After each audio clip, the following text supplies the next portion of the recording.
Everyone, स्वागत है आप सभी का अपने YouTube चैनल आर के अकेडमी पर। जैसा कि पिछली वीडियोस में आपने देखा ही होगा, हमने बौद्ध धर्म को कवर किया था। आज जो वीडियो हम लेके आए हैं उसमें हम जैन धर्म के बारे में डिस्कशन करेंगे। जैन धर्म को हम 2 पार्ट्स में कंप्लीट करेंगे। जैसा हमें पता ही है, हमने जिस तरीके से इतिहास को हम पढ़ते आ रहे हैं, 6th BC में ये दोनों धर्म हमारे सामने आते हैं, यानी कि इंडिया में इनका उद्भव होता है। इनके उद्भव के पीछे जो परिस्थितियां थी वो कैसी थी, वो भी हमने किया था। इसके बारे में जो परिस्थितियां थी उसमें क्या था कि उस टाइम पे हिंदू धर्म में बहुत सारी कुरीतियां आ गई थी। अभी इन्हीं कुरीतियों से क्या था, मध्यम वर्ग था या निम्न वर्ग था, वो इतना परेशान हो चुका था कि उसको एक नया धर्म चाहिए था जिससे वो इस धर्म को छोड़कर उस धर्म को अपना सके।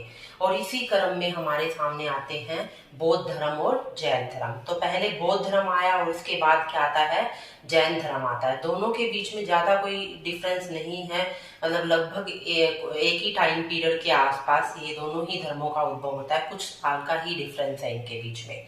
तो चलिए स्टार्ट करते हैं आज हम जैन धर्म के बारे में पढ़ना।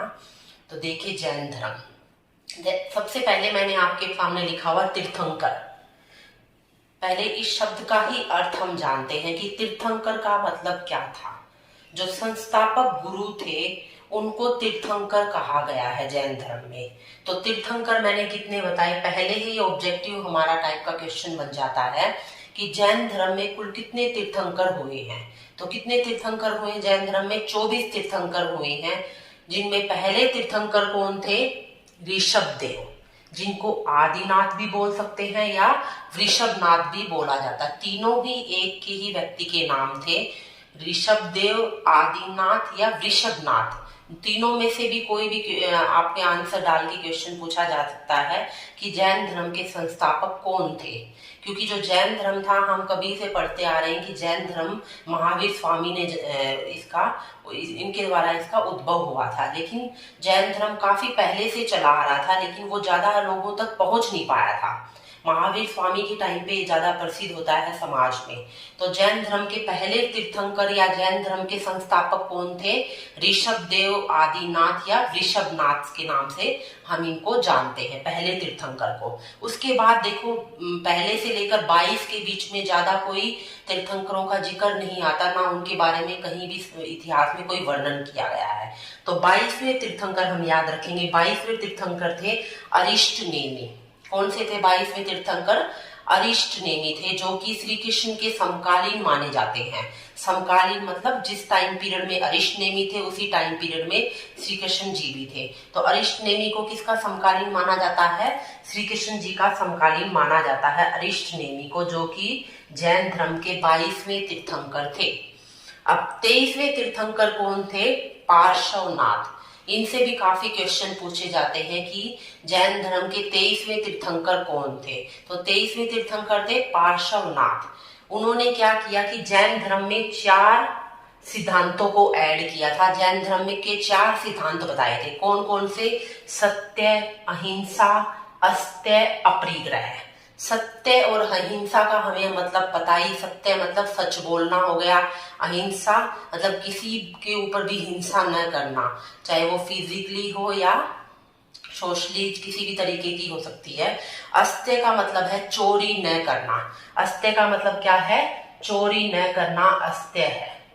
और अपरिग्रह का मतलब है चीजों का संग्रह न करना, चीजों का संग्रह न करना।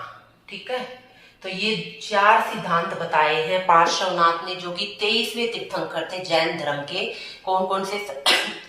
सत्य, अहिंसा, अस्त्य और अपरिग्रह।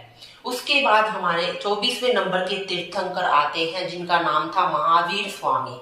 24वें तीर्थंकर थे जैन धर्म के महावीर स्वामी, जिनको जैन धर्म का वास्तविक संस्थापक बोला जाता है। किस टाइप के संस्थापक बोला जाता है इनको? वास्तविक संस्थापक। यहाँ पर हम इन क्वेश्चन पे थोड़ा ध्यान देंगे कि संस्थापक पूछा जाएगा तो हमारा आंसर क्या होगा? फर्स्ट जो तीर्थंकर थे ऋषभदेव वो। और वास्तविक संस्थापक पूछा जाता है जैन धर्म का तो कौन थे? महावीर स्वामी, क्योंकि इन्हीं के टाइम में जैन धर्म काफी प्रसिद्ध हुआ था, फेमस हुआ था। 5वां व्रत, अब देखो हमने किया कि 4 जो सिद्धांत थे या जो 4 व्रत थे वो पार्श्वनाथ ने जैन धर्म में ऐड किए। एक 5वां व्रत था जिसका नाम था ब्रह्मचर्य। क्या नाम था? ब्रह्मचर्य, उसको किन्होंने ऐड किया?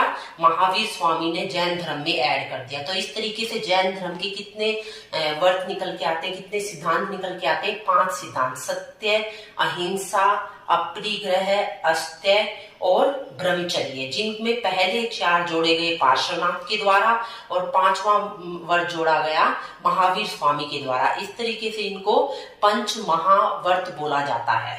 क्या बोला जाता है? पंच महाव्रत बोला जाता है, या पंच सिद्धांत किसके? जैन धर्म के। अब चलिए आगे हम करते हैं महावीर स्वामी के बारे में डिस्कशन, महावीर स्वामी के जीवन परिचय के बारे में, कि इनका जन्म, मृत्यु और ये सारी चीजें हम अब पढ़ते हैं महावीर स्वामी के बारे में।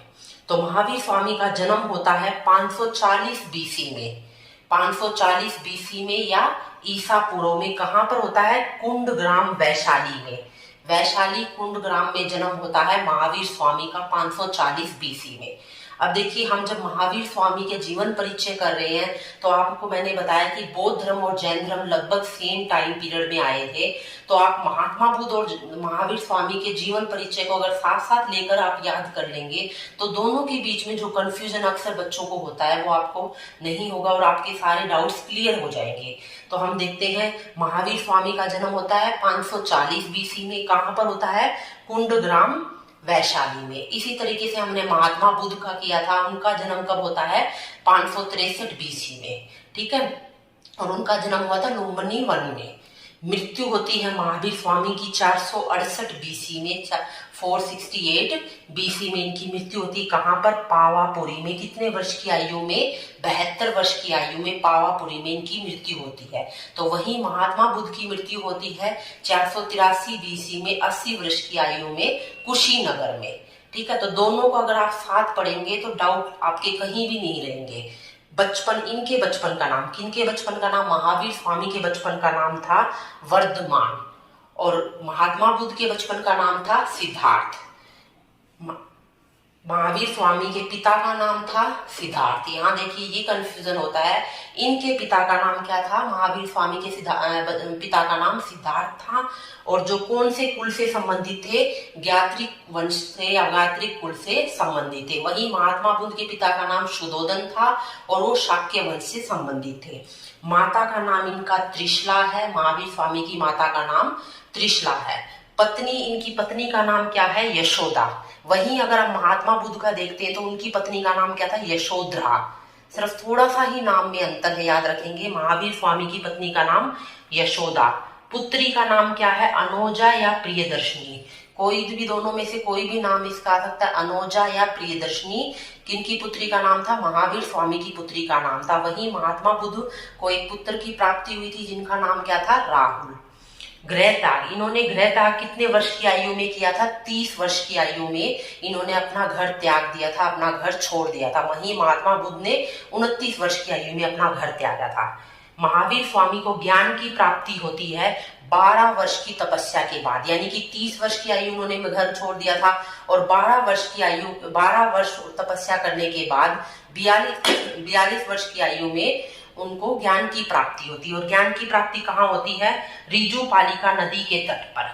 ये बिहार में ही है। रिजुपालिका की नदी के तट के पर साल वृक्ष के नीचे, साल का जो पेड़ था उसके नीचे जम्बिक ग्राम नामक जगह में इनको ज्ञान की प्राप्ति होती है। फिर से देखिए, जो महावीर स्वामी है उनको ज्ञान की प्राप्ति होती है 42 साल की उम्र में, 42 ईयर्स में। कहां पर? रिजुपालिका नदी के तट पर साल वृक्ष के नीचे जम्बिक ग्राम में।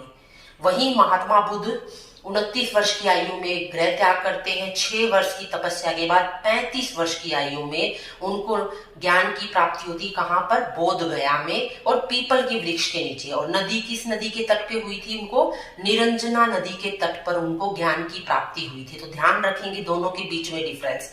जिस तरीके से हम अभी वीडियो में इसको रिवाइज कर रहे हैं, इसी तरीके से आप याद करते हुए अगर दोनों को साथ साथ लेके चलेंगे ना तो आपके सारे डाउट्स क्लियर हो जाएंगे।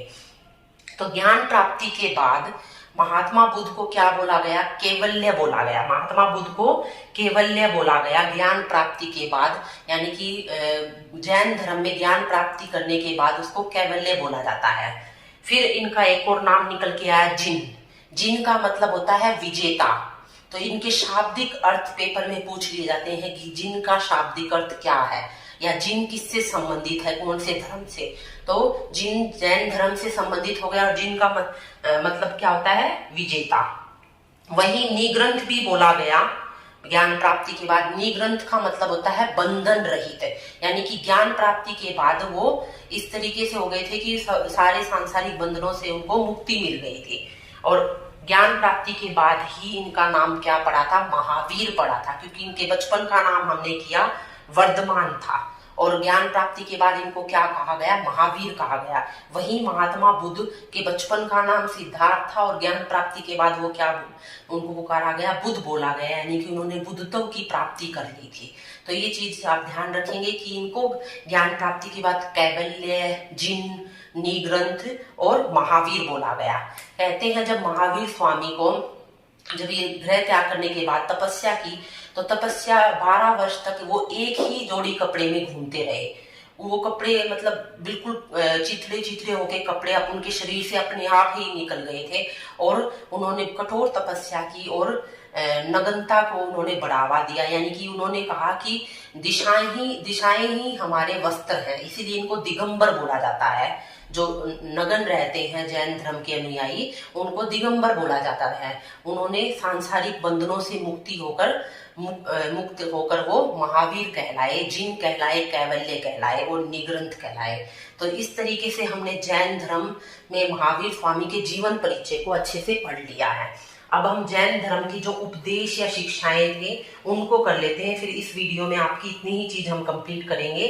नेक्स्ट वीडियो में जैन धर्म से संबंधित साहित्य करेंगे हम, और जैन धर्म की विभिन्न सभाएं जो अलग अलग टाइम पीरियड में हुई उनको डिस्कस करेंगे। तो अब देखिए महावीर स्वामी की जो उपदेश और शिक्षाएं थी उनको हम डिस्कस कर लेते हैं। क्या क्या उपदेश और क्या क्या शिक्षाएं इन्होंने समाज में फैलाई, किस तरीके के समाज में इन्होंने चेंजेस लेके आए, ये उसके बारे में डिस्कस करते हैं। तो पहला उपदेश, प्रथम उपदेश इन्होंने कहां पर दिया था, महावीर स्वामी ने राजगृह में दिया था। कहां पर दिया था, राजगृह में दिया था। और राजगृह उस टाइम पे किसकी राजधानी थी, मगध की प्रारंभिक राजधानी थी राजगृह, जिसको राजगीर भी बोला जाता था। तो वहां पर इन्होंने अपना प्रथम उपदेश दिया। इनके प्रथम शिष्य कौन बने थे, जमाली बने थे। इनके प्रथम शिष्य बने थे जमाली। जमाली कौन थे, इनके दामाद थे, इनकी एकमात्र पुत्री थी अनोजा या प्रियदर्शनी, उनके हस्बैंड का नाम क्या था, जमाली था। तो ये ही इनके क्या बने थे, प्रथम शिष्य बने थे। तो प्रथम उपदेश इन्होंने कहाँ दिया, राजगृह मगध में दिया। और इनके प्रथम शिष्य कौन थे, जमाली थे। आगे इन्होंने त्रिरत्न के बताए, कौन कौन से त्रिरत्न बताए हैं इन्होंने जैन धर्म के, वो देखते हैं। जैसे हमने बौद्ध धर्म का देखा, बौद्ध धर्म में प्रथम उपदेश कहाँ दिया गया था, महात्मा बुद्ध के द्वारा सारनाथ में दिया गया था। ठीक है। और उसी तरीके से उन्होंने 5 शिष्य बनाए थे, जिनमें आनंद उनके प्रमुख शिष्य थे। वहां भी त्रिरत्न हमने किए थे बौद्ध धर्म में, जिसमें बुद्ध, धम्म और संघ शामिल थे। यहाँ जैन धर्म में 3 रत्नों में क्या क्या आते हैं, सम्यक दर्शन, सम्यक ज्ञान व सम्यक आचरण। ये त्रिरत्न माने जाते हैं जैन धर्म के। ध्यान रखेंगे, बौद्ध धर्म के त्रिरत्न है बुद्ध, धम्म और संघ, और जैन धर्म के त्रिरत्न है सम्यक दर्शन, सम्यक ज्ञान और सम्यक आचरण। सम्यक का मतलब क्या होता है, सही।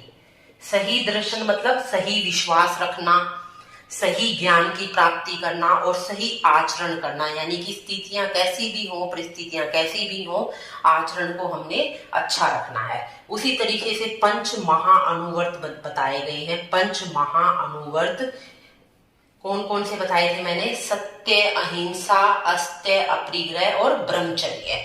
इसमें अहिंसा को सबसे ज्यादा महत्व दिया गया है। तो क्वेश्चन यहाँ से आ जाए कि 5 सिद्धांतों में से सबसे ज्यादा किस सिद्धांत पर बल दिया गया है जैन धर्म में, तो अहिंसा पर सबसे ज्यादा बल दिया गया।